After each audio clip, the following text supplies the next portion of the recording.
दोस्तों, दुनिया की सबसे बड़ी प्रॉब्लम है चश्मे के ऊपर 3D चश्मा लगाकर थिएटर में मूवी देखना। लेकिन ओम राउत के लिए उससे भी बड़ी प्रॉब्लम थी। 3 घंटे के अंदर रामानंद सागर ने जो 1987 में रामायण सीरियल में जो दिखाया था, 78 एपिसोड थे 35 मिनट्स के, उसको 3 घंटों में कैसे कवर किया जाए। नमस्कार दोस्तों, मैं हूं चिंतन मेहरा और आपका स्वागत करता हूं सम अप रिव्यू में।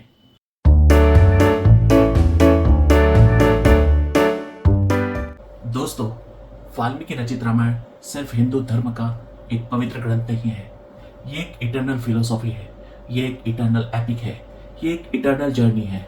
और इस एपिक को बहुत सारी मूवीज, सीरियल्स, वेब सीरीज के अलग अलग फॉर्म्स में काफ़ी निर्देशकों ने, काफ़ी फिल्म मेकर्स ने अपनी क्रिएटिविटी और इनोवेशन से अपने ही रूप में रिलीज किया है।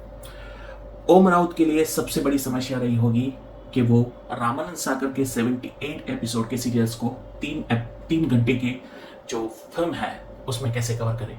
रामानंद सागर ने भी 1987 में 78 एपिसोड में जो सीरियल बनाया था रामायण, जो काफ़ी लोकप्रिय हुआ था, उसका ही 2008 में सागर आर्ट्स ने, मतलब वही कंपनी ने, उसका इमेजिन टीवी पर रामायण करके एक 300 एपिसोड वाली सीरियल बनाई थी, लेकिन वो ज़्यादा पॉपुलर नहीं हुआ था। उसके बाद रामायण फिर चर्चा में आया नरेंद्र मोदी सर के कारण। प्रधानमंत्री नरेंद्र मोदी ने कोरोना के टाइम पे लोगों में थोड़ा सा धर्म का संचार हो, इसलिए दूरदर्शन पर रामायण सीरियल जो है फिर से रिलीज किया था और वो काफ़ी पॉपुलर हुआ था। कोरोना के टाइम में महाभारत भी रिलीज हुआ था।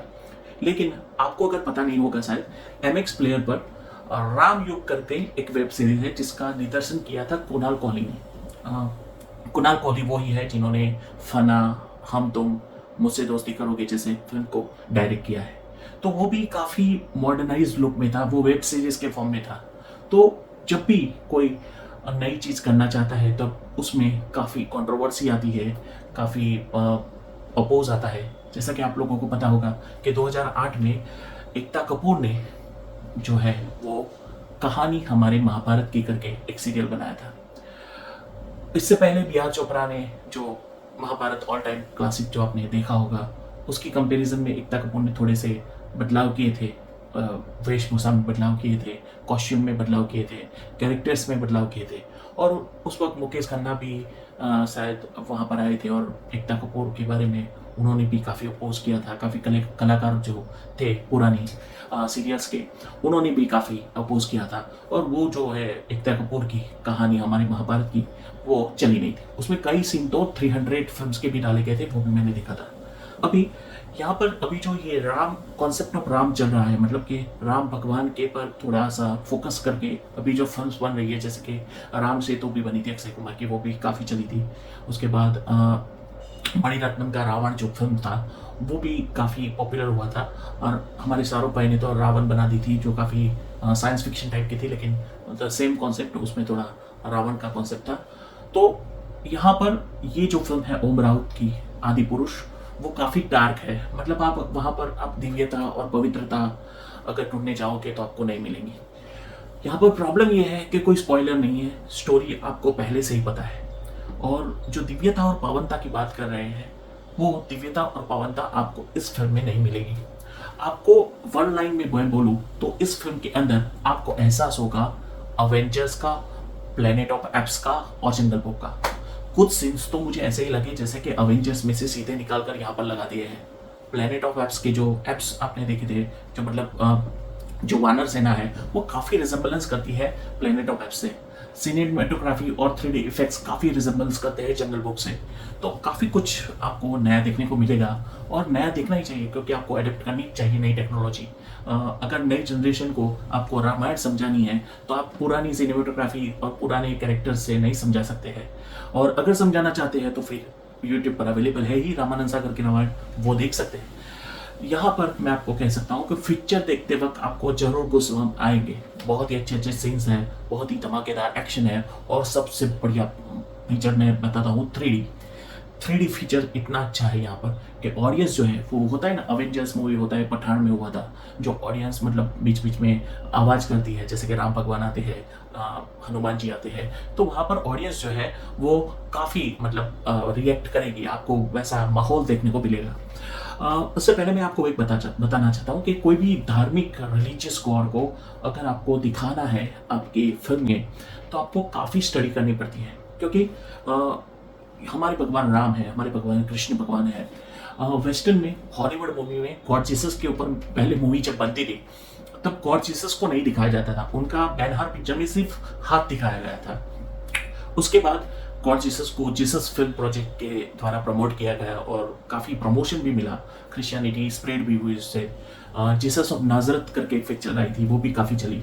बहुत सारी जीसस के ऊपर पिक्चर बन गई है, जीसस क्राइस्ट सुपरस्टार, लेकिन उसमें भी इनोवेशन हुआ और उन लोगों ने 2008 या 9 में एक पिक्चर बनाई थी जिनका नाम है द पैशन ऑफ क्राइस्ट, जिसमें मेल गिब्सन थे, और उन्होंने HBO को ईस्टर के टाइम पर ये फिल्म जो है वो फ्री में रिलीज करवा दी थी, क्योंकि ईस्टर के टाइम पर क्रिश्चियंस को ये फिल्म देखने को फ्री में मिल जाए। तो ईस्टर के टाइम पर ये रिलीज हुई थी। और अगर कॉन्सेप्ट अगर आप देख ले तो नरेंद्र मोदी साहब ने भी दूरदर्शन पर जो रामायण है वो रिलीज करवाई है। तो बेसिकली जो मूवीज होता है, मीडिया होता है, वो आपके अंदर धर्म का संचार कर सकता है। अगर आप कोई बोलेगा कि चलो भाई रामायण पढ़ो, तो हाँ हमें स्टोरी पता है, लेकिन उसको 1 बाय 1 पढ़ने में काफ़ी टाइम लग जाएगा। लेकिन अगर वही चीज़ आपको स्क्रीन पर देखने को मिले, लार्जर दैन लाइफ देखने को मिले, तो आप जरूर जाएंगे, क्योंकि वो एंटरटेनमेंट के फॉर्म में है। तो कुणाल कोहली जी की जो रामयुग है वो भी MX प्लेयर पर है। तो जो ये आदि पुरुष है वो नेटफ्लिक्स पर आने वाली है। लेकिन सबसे पहले मैं आपको एक बात बताना चाहूँगा कि अगर आपको ये पिक्चर देखनी है तो 2D में बिल्कुल मत जाइए। आपको इतनी बकवास लगेगी, मैंने दोनों में देखी है, लेकिन 2D में जो है वो आपको ऐसा लगेगा जैसे आप एनिमेटेड पिक्चर देख रहे हैं।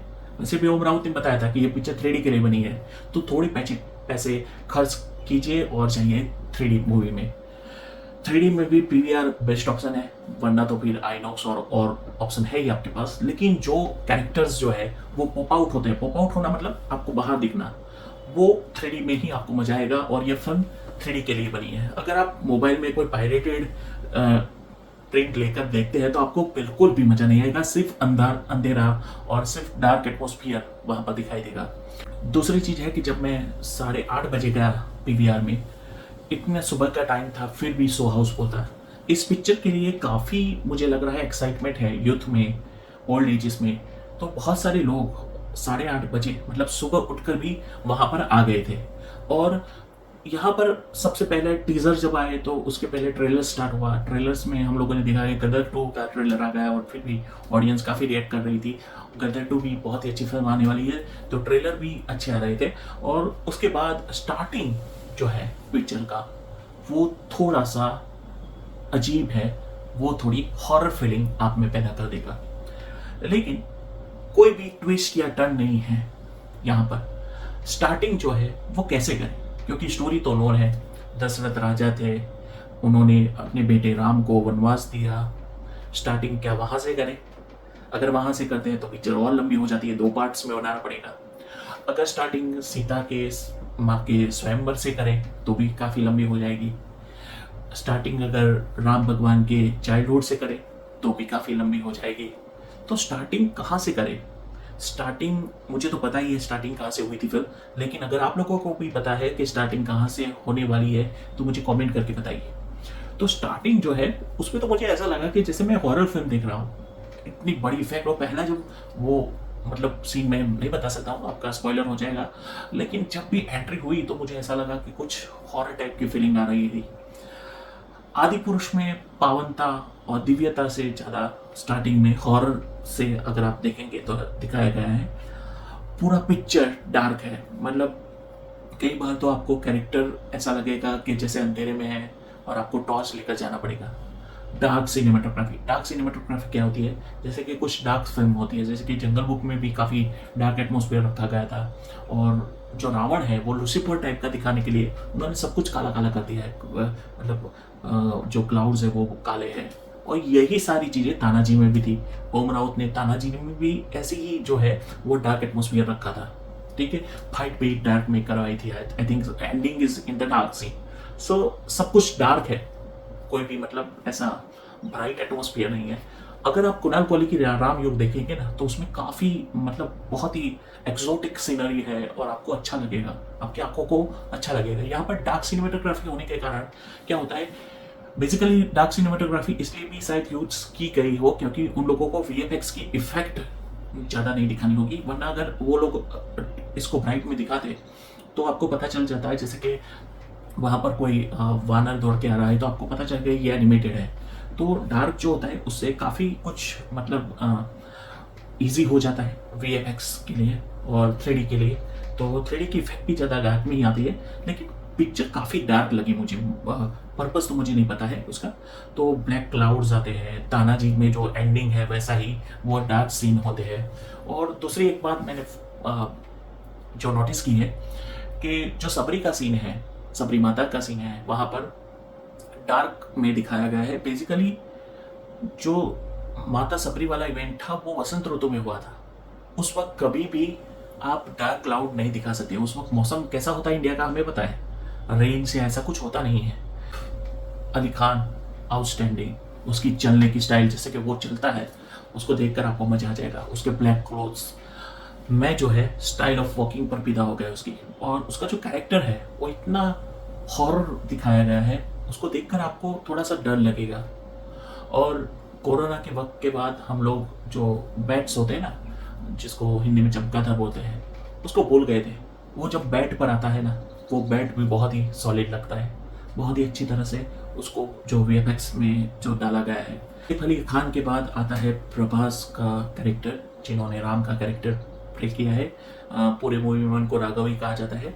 और प्रभास का कैरेक्टर थोड़ा इंटेंस है, अरुण गोविल जैसा बिल्कुल भी नहीं है, वो बिल्कुल शांत नहीं है। मतलब मुझे तो ऐसा लगा कि वो गॉड राम का किरदार नहीं बल्कि राम बाहुबली को ही रिप्रेजेंट कर रहे फिर से। तो आपको ऐसा लगेगा जैसे कि बाहुबली फिर से आ गई, बाहुबली 3 चल रही है। तो पहले सीन में उनका एक्शन है, पहले ही सीन से एक्शन ही चालू हो जाते हैं। मतलब वो चलते हैं एटीट्यूड में और बीच में अगर कोई राक्षस आता है ऐसे ही मार देते हैं, तो पूरा एक्शन ड्रामा लग रहा है। तो रामायण, मैंने बोला ना रामायण की पावनता नहीं है इसमें। तो कैरेक्टर ऑफ प्रभास काफ़ी इंटेंस है, काफ़ी मतलब इतना भी आपको पता ही है, राम जो है वो बहुत सौम्य थे, बहुत ही मर्यादा पुरुषोत्तम थे। उनका कैरेक्टर थोड़ा सा एग्रेसिव लगा मुझे प्रभास का। सनी सिंह, जिसको आपने सोनू के टिट्टू के सिटी में देखा, तो यहाँ पर भी वो ऐसा ही कैरेक्टर प्ले कर रहे हैं। मतलब उनके भाग में ज़्यादा कुछ है नहीं और उनको पूरी पिक्चर में शेष कह के पुकारते हैं। मतलब प्रभास जो है उनको राम के बदले राघव का नाम दिया गया है, राम कह सकते हैं, उसमें कुछ गलत नहीं था। और जो सनी सिंह है उनको लक्ष्मण की जगह पर शेष कहते हैं। और हम लोग जानते हैं लक्ष्मण जो है बेसिकली इट इज़ अवतार ऑफ शेषनाग, तो ये भी है। एक बहुत ही अच्छा सीन उसके बाद आता है, वो है हरण ऑफ सीता। सीता माता को जब किडनैप करने के लिए रावण आते हैं वहाँ पर, तो आप इमोशनली कनेक्ट हो जाते हैं कि यार सीता माता बहुत मत बाहर निकले। तो वो सीन मुझे ऐसा लगा कि डेट वाज माइंड ब्लोइंग। और जो सैफ अली खान जब कृति सैनन को जो ले जाते हैं बैटों पर, मतलब एक उनका जो वाहन है और जटायु का जो मतलब कॉन्फ्लिक्ट है, वो काफ़ी बहुत ही अच्छा लगा, बहुत ही अच्छा लगा। तो ये सीन बहुत ही टची था, बहुत ही अच्छा लगा और काफ़ी मजा आया उस सीन में। और एक बात बताऊँ मैं, जब सैफ अली खान अपनी लंका में जाता है, मतलब रावण जब अपनी लंका में जाता है, तो लंका गोल्डन नहीं थी, कुछ मतलब स्ट्रिप्स लगा दी थी गोल्डन की, वरना पूरी ब्लैक। मतलब डार्क सिनेमाटोग्राफी, डार्क क्लाउड्स, लेकिन फिर भी पिक्चर देखने के लायक तो है ही। कृति सनन सीता के रूप में बहुत ही अच्छी लग रही है, मतलब उन्होंने अपना किरदार बहुत ही बखूबी निभाया है। और जब रावण जब जाते हैं ना, तो आपको लंका के द्वार पर 3 थैनोस दिखेंगे अवेंजर के, मतलब थैनोस के ही उन्होंने गार्ड रख दिए हैं। थैनोस को तो इन्होंने मतलब उनकी कोई वैल्यू ही नहीं रखी है। सबसे अच्छा कैरेक्टर विभीषण का है, वो भी उन्होंने अच्छा निभाया है। लेकिन मुझे जो इम्प्रेस किया है ना, वो है इंद्रजीत, जो बने हैं वत्सल सेठ। वत्सल सेठ वही एक्टर है जिनको आपने टार्जन द वंडर कार में हीरो में देखा था। उन्होंने विलन कैरेक्टर किया था एक हसीना थी और गहराइया में, और उन्होंने अपना कैरेक्टर, मुझे तो सैफ अली खान से पावरफुल वही लगा है। और मतलब क्या उसका मतलब इंटेंस कैरेक्टर है, वो मायावी है। और मुझे तो कभी कभी ऐसा लग रहा था कि वो प्रभास, सैफ अली खान, सनी सिंह सभी पर भारी है, इतना विलन कैरेक्टर दिखाया है उसका, बहुत ही असरकारक। दूसरा है शरद केलकर की आवाज़। अगर आपको प्रभास को देखना है तो शरद केलकर को मत दूर कीजिए, उन दोनों को साथ में रखिए। और 3D इफेक्ट्स के बारे में बताओ, 3D इफेक्ट्स क्या माइंड ब्लोइंग है। 2-3 3D इफेक्ट्स मैं बताऊंगा आपको। एक में ईगल आता है तो आपको ऐसा लगेगा कि आपके सामने ही ईगल आ गया, मतलब और उसके बाद एक फिश है, फिश वाला भी सीन है, वो भी बहुत ही अच्छा है। एक स्नेक वाला है, उसमें क्या है कि रावण भाई साहब जो है वो स्नेक, बहुत सारे स्नेक लगाकर मसाज करते रहते हैं, तो उसमें से एक स्नेक आपके पर आ जाएगा, तो वो फिर वाटर पॉप आउट, और सारे कैरेक्टर भी पॉप आउट होते हैं। ज़्यादातर एनिमल जो है ना वो ज़्यादा पॉप आउट होते हैं। पिक्चर आई थी 2023 में शकुंतलम, जिसमें जो एनिमल पॉप आउट हुए थे 3D में, वैसा ही कुछ एनवायरनमेंट यहाँ पर है। एनिमल्स जो है वो काफ़ी पॉप आउट होते हैं। सिनेमेटोग्राफी तो थोड़ी डार्क है ही, लेकिन आपको 3D जो है वो बहुत ही बेहतरीन मिलेगा। आपको पता नहीं होगा, लेकिन छोटा चेतन के बाद अगर कोई अच्छी 3D आई हुई है तो वो है हॉन्टेड 3D, जो विक्रम भट्ट ने बनाई थी 2011 में। उसके बाद मुझे तानाजी और इसके बाद ये पिक्चर में 3D इफेक्ट अच्छी लगी। उसके अलावा कोई भी पिक्चर अगर हिंदी मूवीज आती है तो उसमें मुझे 3D कुछ दिखता ही नहीं है। यहाँ पर आपको दिखाई देगा कि कैरेक्टर्स कितने पॉप आउट हो रहे हैं। मैंने कहा ना, जिस तरह से ईगल का सीन है, स्नेक का सीन है, और रावण के तो जो सीन्स है ना वो आपको हॉरर पैदा कर देगा, ऐसा 3D है वहाँ पर, तो 3D में देखिए। तो ये भी है। और दूसरी भी बात है कि एक फाइट बिटवीन सुग्रीव एंड वाली वो भी कनेक्ट किया है, तो मुझे लगा था कि ये शायद ये जो इंसिडेंट है उसको स्किप कर देंगे, लेकिन उन्होंने स्किप नहीं किया, थैंक गॉड। लेकिन वो जो फाइट है ना वो बहुत ही बेहतरीन दिखाई है। और उसके बाद कैरेक्टर ऑफ देवदत्त नागरी जो हनुमान जी बने हैं, लेकिन मुझे काफ़ी कन्विंसिंग नहीं लगे। एक तो उनका लुक अच्छा नहीं है, और उनको जो है वो कुछ फनी टाइप का दिखा दिया है, मतलब उनकी वो हमेशा कॉमेडी करते रहते। हनुमान जी कॉमेडी नहीं करते थे। आप प्यारा सिंह का कैरेक्टर देखिए, वो हाँ हंसी मजाक करते थे, लेकिन आप उनको फनी नहीं बना सकते हो। तो ये चीज़ है। दूसरी एक चीज़ है कि हनुमान जी का जो वो पूंछ होती है, उसको जब ये जलाते हैं तो उनके लिए जो मसाल है वो भी इतनी मॉडर्न दिखाई हुई है कि आपको लगेगा कि क्या है ये। और सिंघम के टाइप सभी लोग कभी कभी स्लो चल रहे हैं, काफ़ी घुसबम तो दे रहे हैं ऑडियंस को। और फाइटिंग जो है, लास्ट सीन जो है वो काफ़ी एटीट्यूड के साथ खेला जा रहा है। मतलब यहाँ से प्रभास आ रहा है, यहाँ से रावण भाई साहब आ रहा है, और दोनों के बीच में कहीं पर वानर आते हैं तो रावण जो है वैसे करके मार देता है, प्रभास जो है वो हीरो को वहाँ से फेंक देता है। मतलब रावण और राम की जो लड़ाई थी उसको भी इन लोगों ने ऐसा इंटेंस कर दिया है कि जैसे कि आपको लगेगा कि बॉलीवुड मूवी की लड़ाई है या हॉलीवुड मूवी की लड़ाई है। और जो फाइनल लड़ाई है वो अगर आपको रिजेंबल करना है किसी के साथ तो वो तानाजी के साथ कीजिए। तानाजी में जैसे आपने अजय देवगन और सैफ अली खान की जो मतलब फाइनल फाइटिंग देखी थी ना, उसी टाइप की फाइनल फाइटिंग, उसी टाइप का ग्लैर, उसी टाइप का प्लेयर जो है वो आपको यहाँ पर देखने को मिलेगा। तो कुछ हद तक तो मुझे तानाजी फिल्म की ही जो रिपीटेशन हो रही है वो ऐसा लग रहा था। तो ये सब कुछ है। ये पिक्चर काफ़ी अच्छी है और देखने लायक तो है ही, आप बिल्कुल देखिए। लेकिन गुजरात में जो साइक्लोन आया है उसकी वजह से उसके शायद बिजनेस में थोड़ा असर हो जाए। तो देखते हैं कि आदिपुरुष अभी और क्या करते हैं। अभी को मैं 5 में से 4 स्टार देना चाहूँगा, और देना इसलिए चाहूँगा क्योंकि मुझे इसकी VFX, 3D और जो डायरेक्शन था वो काफ़ी अच्छा लगा। मुझे थोड़ा सा डार्क फिल्म लगी, और थोड़ा सा कैरेक्टर जो है प्रभास का वो थोड़ा सा एग्रेसिव लगा। वरना सैफ अली खान से मैं काफ़ी संतुष्ट हूँ, कृति सेनन से संतुष्ट हूँ, और बाकी जो भी कैरेक्टर है वो उन्होंने अच्छा ही किरदार किया है, लेकिन फिर भी थोड़ी सी एग्रेसिव मूवी लगी मुझे। मैं ऐसे ही मूवीज़ के और वेब सीरीज़ के रिव्यूज़ देता रहूँगा, तो मेरे चैनल को सब्सक्राइब कीजिए।